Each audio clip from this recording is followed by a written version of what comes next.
Spend some time in nature. Your vibration is part of this earth. You are part of this earth. Honor, respect, and cleanup are at hand.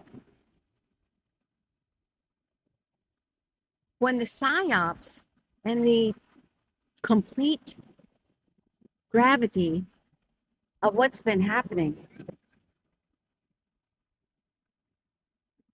humanity's hearts are going to hurt.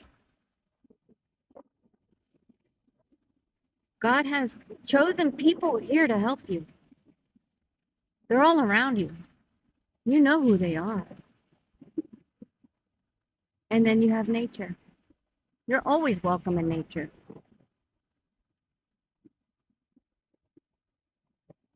The enormity of truth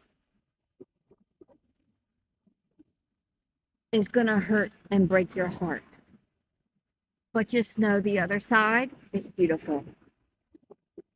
God bless you.